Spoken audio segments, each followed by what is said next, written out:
There's a banana on my counter right now. It's a Cavendish. Every banana in every American grocery store is a Cavendish. And every Cavendish on Earth is genetically identical to every other Cavendish. They're not just the same species, they're the same plant, propagated by cuttings, cloned across 3 continents, which means one disease can kill all of them, which is a problem because that's already happened once. The banana most Americans ate before 1965 was called the Gros Michel. It's gone. A fungus wiped it out. The Cavendish was chosen as the replacement not because it tastes better, most people who ate both said it tasted worse, but because it happened to survive the fungus that killed its predecessor. That fungus mutated. A new strain called Tropical Race 4 is now moving through Cavendish plantations across Asia, Africa, and since 2019, Latin America. The banana in my hand is on borrowed time. And the story of how we got here, of who chose this fruit, who paid for it, and who's still paying, is the strangest political story in your kitchen. Bananas are the 4th most produced food crop on Earth, after wheat, rice, and corn. The United States alone imports over 4 million metric tons a year. By unit volume, the banana is the single highest selling item at Walmart. Not chicken, not toilet paper, not electronics. Bananas. And that's strange because bananas don't grow anywhere in the continental United States. They're the most fragile major fruit in the world. They rot on your counter in a week, and they're somehow cheaper per pound than apples grown 4 states away. Something has to give in that equation. The shopper just never sees what. If you've watched my videos on vanilla or corn, you know I have a habit of noticing when a food seems cheaper than it should be. The banana is that pattern on steroids. 3 things converge here. A biological monoculture that's one pathogen away from collapse. A political history that killed thousands of people. And a corporate defendant that lost a $38 million verdict 13 months ago. All of it is invisible to the shopper. All of it is priced into the 22 cents I paid for the fruit on my counter. And to understand any of this, you have to understand that the banana industry we know only exists because of 2 men who never sat across a table from each other until 1899. The first was Andrew Preston, Boston, 1885. He runs the Boston Fruit Company, and his entire obsession is refrigeration and steamship logistics, the only way to move a tropical fruit to Massachusetts without it rotting in transit. He isn't really in the fruit business. He's in the cold chain business. The second was Minor Cooper Keith, a railroad tycoon working out of Costa Rica, building the San Jose to Limon line through some of the deadliest construction conditions in Latin American history. His workers died in the thousands. Chinese indentured laborers, U.S. convicts shipped in for the job, Black Jamaicans recruited from across the Caribbean. Keith married the Costa Rican president's daughter. He controlled the rail line, but he was losing money moving coffee. And then he noticed something. The bananas growing wild alongside the tracks, the ones his workers had been eating for lunch because they were free and abundant, could pay for the entire railroad. In 1899, Preston and Keith merged their operations, and that merger created the United Fruit Company. Here is the specific detail that matters. This wasn't a fruit company that got into shipping and land. It was a railway and real estate company that got into fruit. That's the whole mechanism. By 1930, Latin America had a nickname for it, El Pulpo, the octopus. United Fruit owned over 40% of Guatemala's arable land, most of Honduras's railroads, the ports, the telegraph lines. In some regions, they printed the currency workers were paid in, company scrip that could only be spent at the company store. And here's what I keep coming back to. The banana industry didn't grow from farming outward. It grew from infrastructure inward. The fruit was almost incidental to the empire, which is why the political violence starts almost immediately. Sam Zamuri, a rival banana baron, hires a mercenary named Lee Christmas to overthrow the Honduran government in 1910, essentially to protect a tax exemption. And that's not even the story I want to tell you about, because that one you've heard. The one you haven't is what happened in Colombia 18 years later, November 1928. 25,000 workers on United Fruit plantations in Colombia's Magdalena region go on strike. Their demands are not radical. They want written contracts. They want a 6-day work week instead of 7. They want medical care for on-the-job injuries. They want to be paid in Colombian pesos instead of company scrip. United Fruit refuses to negotiate. Instead, the company lobbies the U.S. State Department directly. And this is documented in the State Department cables. The company frames the strike as a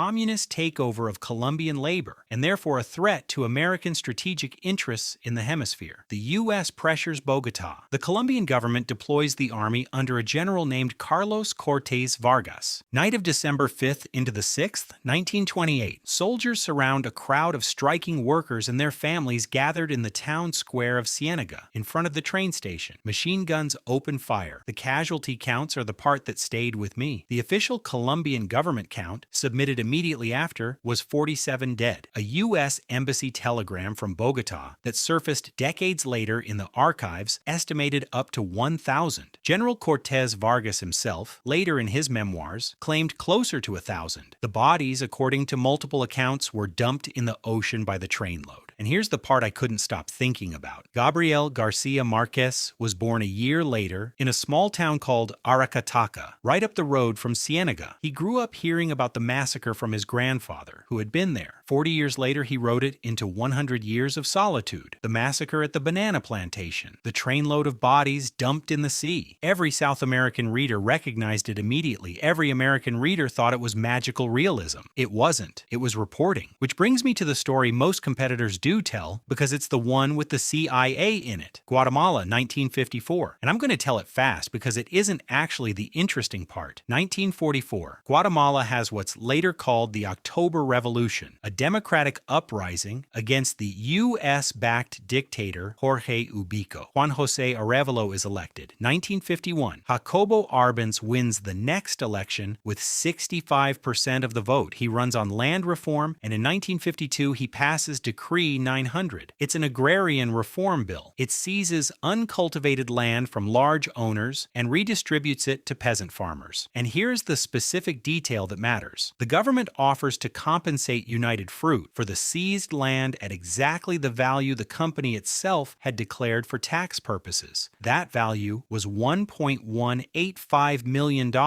United Fruit turned around and said the land was actually worth $16 million. So here is Arbenz, democratically elected, offering to pay the company what the company said the land was worth. And here is what he was up against. John Foster Dulles, Secretary of State, and Allen Dulles, Director of the CIA, were brothers. They had both been partners at Sullivan and Cromwell, the New York law firm that represented United Fruit. Allen Dulles had personally sat on the United Fruit board. Eisenhower's personal secretary, Ann Whitman, was married to the head of United Fruit's public relations. This wasn't a coup a corporation lobbied for. It was a coup ordered by executives who happened to also run the U.S. government. Operation PB Success. June 1954. Arbenz is forced to resign. Carlos Castillo Armas is installed. The land reforms are reversed within months. The Guatemalan Civil War that follows lasts 36 years and kills over 200,000 people, most of them indigenous Maya, most of them killed by state forces trained and funded from Washington. There's a footnote to this that I love. A young Argentine doctor named Ernesto Guevara was in Guatemala the week of the coup. He watched it happen. He wrote to his mother that Guatemala had radicalized him. Everything Che Guevara did after that, Cuba, Bolivia, the guerrilla theory, is downstream of that 1 week. So that's the story most videos on this topic tell you. Company gets exposed, bad thing happens. Fade to sepia, company gets rebranded, lesson learned. That is not what happened. 1970, United Fruit becomes United Brands. Then in 1990, it becomes Chiquita Brands International. New logo, new marketing, Miss Chiquita, the smiling banana in the fruit hat. Same operations in Latin America, same land, same ports, same railways. 1998. The Cincinnati Enquirer publishes a massive investigative series alleging that Chiquita's Colombian operations were being used to move cocaine and weapons on company ships, and that the company was making payments to armed groups on the ground. The paper's reporting methods came under attack. Voicemails had been obtained illegally, and Chiquita sued for $10 million. The story was retracted. The lead reporter was fired. At the time, it looked like a closed case. It wasn't. Independent investigators kept digging. And here's the disclosure that came out later in the company's own guilty plea. From 1997 to 2004, Chiquita made regular payments to the AUC, the Autodefensas Unidas de Colombia, a right-wing paramilitary group. The AUC was designated a foreign terrorist organization by the U.S. State Department in 2001. Chiquita kept paying them for 3 more years after that designation. Total payments came out to about $1.7 million. The AUC, at the time, was one of the most active death squads squads in Latin America. They killed unionists. They killed subsistence farmers. They killed anyone in a banana-growing region who was suspected of sympathy with left-wing guerrillas. Sometimes they killed the family too. 2007. Chiquita pleads guilty in U.S. federal court to doing business with a designated terrorist organization. The company pays a $25 million